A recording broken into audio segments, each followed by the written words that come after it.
लोग। अब उस दूसरी तारीख की बात कर लेते हैं जो मैं आपको बता रहा था। दूसरी तारीख है कल की, 6 जुलाई की।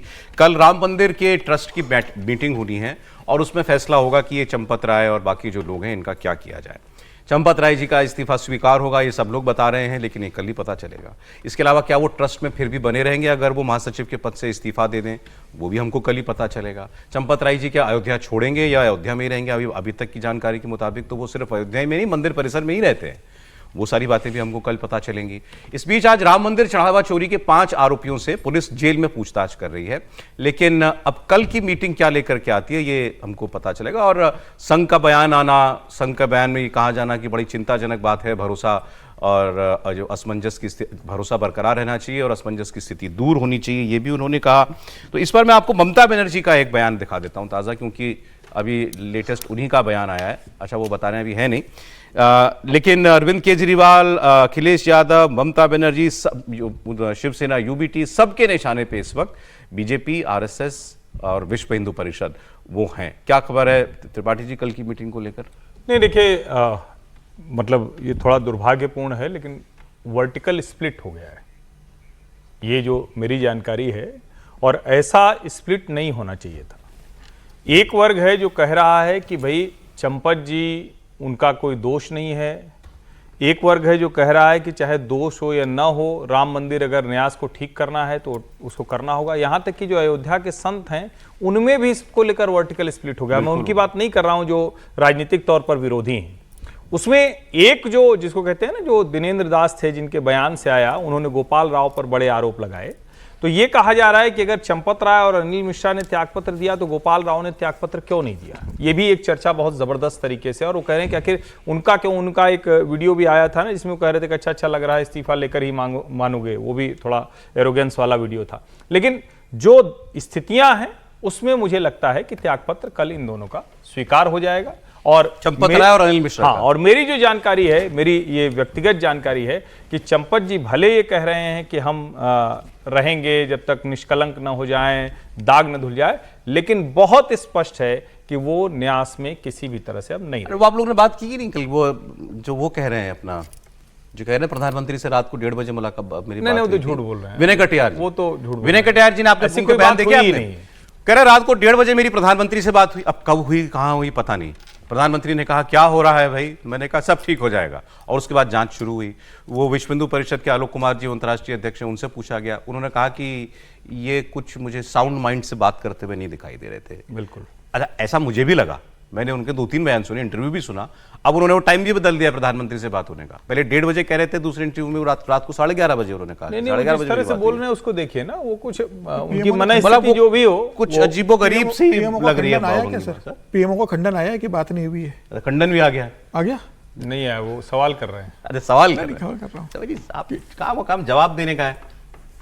नहीं, विनय कटियार से प्रधानमंत्री बात करेंगे और प्रधानमंत्री उनसे कहेंगे कि क्या हो रहा है ये मंदिर के अंदर, ऐसा आपको लगता है? नहीं, संभव ही नहीं है। विनय कटियार ने सरासर झूठ बोला है। विनय कटियार दरअसल जिस तरीके से उनको लगता है कि उनकी इतनी बड़ी भूमिका राम जन्मभूमि के मामले आंदोलन कर रही, वो सांसद रहे, विश्व हिंदू परिषद में रहे, बजरंग दल के बड़े नेता अध्यक्ष रहे, वो बड़े नेता रहे, तो उनको लगता है कि जिस तरीके से उनको पूरी इस बाद में पूरे मंदिर बनने के बाद जिस तरीके से पूरा साइडलाइन कर दिया गया मंदिर के अंदर, वो जब जाते थे उनको कहना है कि भाई उनकी भी पूरी सुरक्षा जांच होती थी। उन्होंने कहा कि मैं लाइन में नहीं लग सकता हूँ, मुझे थोड़ा वीआईपी दर्शन कराइए, तो उसके लिए भी चंपत राय ने मना कर दिया कि लाइन में लग कर आइए। तो उनकी तमाम निजी शिकायतें रही होंगी, तब उनको लगा होगा कि अब ये मौका है कि मैं अपनी सारी भड़ास एक साथ निकाल दूं। तो चंपत राय को लेकर जिस तरीके से उन्होंने बयान दिया और उसके बाद जिस तरीके से कहा, प्रधानमंत्री को लेकर उन्होंने झूठ बोला। लेकिन ये भी मामला है कि 6 तारीख को बैठक करने की ट्रस्ट की नौबत क्यों आई? ट्रस्ट तो पूरा बर्खास्त हो जाना चाहिए था ना। ये स्थिति बनती नहीं कि चंपत राय इस्तीफा देने के बाद ट्रस्ट के मेंबर रहेंगे कि नहीं रहेंगे, गोपाल राय इस्तीफा देंगे कि नहीं देंगे, मिश्रा जी का क्या होगा, वो रहेंगे कि नहीं रहेंगे, कौन देगा, जो कोषाध्यक्ष है वो पूना में रहते हैं, क्या स्थिति है? आप पूरा ट्रस्ट भंग करते हैं। इस मामले को इतनी गंभीरता से लेते हैं। इस मामले में जिसने भी जो भी सोच करके रणनीति बनाई कि कैसे डिफेंड करना है या डैमेज कंट्रोल करना है, वो मेरे ख्याल से बिल्कुल विफल रहे। आरएसएस का स्टेटमेंट इतने दिनों के बाद आने का क्या मतलब है? नहीं, गलत है ना सर। कल मैंने बोला कि भाई पहले बोल देना चाहिए था, लेकिन अब संघ ने, लेकिन अपना संघ का अपना तरीका है काम करने का। उसको इनको कहा है अखिलेश यादव ने सुरंगजीवी बाहर निकल आए, देर कर दी लेकिन बड़ी आते आते। हाँ, ममता जी के बयान की मैं बात कर रहा था, अब समय नहीं रह गया, बता देता हूं। ममता जी ने कहा इन्होंने हिंदुत्व के नाम पर खेला किया है, हिंदू धर्म को धोखा दिया है। ममता जी भी कह रही है हिंदुओं के साथ ठीक धोखा है, वो तो पॉलिटिकल बयान है, वो ये सब तो बोलते रहते हैं उसको। हम लोग पॉलिटिकल बयान को बहुत सीरियसली लेते हैं, जो सीरियस बात है उस पर चर्चा नहीं कर रहे। मैं ये पूछना चाहता हूँ कि जो ट्रस्ट की कल बैठक है उसका एजेंडा मैंने पढ़ा, अच्छा, समझा, उसमें गंभीर बात क्या है? उसमें गंभीर बात यह है कि वो एसआईटी की इंटरिम रिपोर्ट को डिस्कस करेंगे। अब ये एसआईटी की इंटरिम रिपोर्ट ट्रस्ट के पास कहाँ से आई? बिल्कुल वाजिब सवाल है, सरकार को दी गई है। तो वो तो सरकार को दी गई है, वो सीक्रेट है, सरकार ने ओपन नहीं की है, पब्लिक नहीं की है, कोई फैसला नहीं हुआ है और ये ऑफिशियल एजेंडा में है।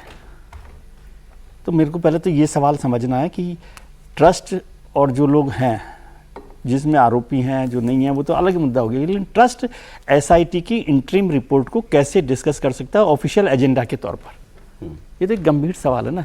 और उसमें भी क्या वो लोग रहेंगे कि नहीं रहेंगे जिन्होंने इस्तीफा दिया है ट्रस्ट की बैठक में, वो रहेंगे कि नहीं रहेंगे? एक्स ऑफिशियो रहेंगे? कौन वोटिंग का अधिकार अब 14 में से 12 लोगों के पास बच गया वो। और ट्रस्ट जो है, ये भी तो बात थी ना कि इनको वोटिंग से भी नहीं हटाया जा सकता। हाँ, तो वही अगर ये कह तय रहा कर हूँ, लेंगे तो- हमको ट्रस्ट से इस्तीफा नहीं देना है तो बने रहेंगे। नहीं, एक जनरल सिस्टम में होता है कि जिसके इस्तीफे की बात हो रही है कम से कम वो मीटिंग में ही ना हो, एक नहीं हो सकता है। ऐसे सिस्टम की बात होती है। लेकिन अब वो क्या हो रहा है वहां पर, लेकिन मुझे सबसे गंभीर बात यही लगी कि क्या एसआईटी की इंटरिम रिपोर्ट ट्रस्ट के पास है ठीक है, और उसके पास इसको डिस्कस करने का अधिकार है कि नहीं है। कल और लीपापोती क्यों होगी, नहीं? कल की मीटिंग में लीपापोती होने जा रही है या लोगों को कुछ भरोसा बढ़ेगा? देखिए विजय का सवाल बहुत वाजिब है और मुझे लगता है कि जब वो एजेंडा में रखा गया होगा तो इस संदर्भ में रखा गया होगा कि जो एसआईटी की रिपोर्ट मीडिया में निकल करके आई है, जो मीडिया में सोर्सेज से आई है, मुझे लगता है वही सिर्फ होगा, क्योंकि बाकी तो ट्रस्ट की रिपोर्ट जो है वो सरकार के पास है, इनके पास तो होगा नहीं, सरकार इनको देने भी नहीं जा रही है और इन्वेस्टिगेशन अभी ऑन है, अभी चल ही रहा है। तो मुझे नहीं लगता है कि ट्रस्ट के जो रिपोर्ट, जो एसआईटी की रिपोर्ट होगी उनकी कॉपी इनके पास होगी। ठीक है सर। और सिलसिलेवार तरीके से वो इसके बारे में जिक्र करेंगे। दूसरी बात, हम बार बार एक चीज कह रहे हैं कि ट्रस्ट को भंग कर देना चाहिए। क्या ऐसा जो ट्रस्ट बनाया गया होगा वो ट्रस्ट के हमको देखना पड़ेगा कि ट्रस्ट का कॉन्स्टिट्यूशन क्या कहता है, क्या उसकी व्यवस्था की गई है, क्योंकि कुछ ऐसे होते हैं जो आजीवन सदस्य रहते हैं, आप उनको हटा नहीं सकते हैं।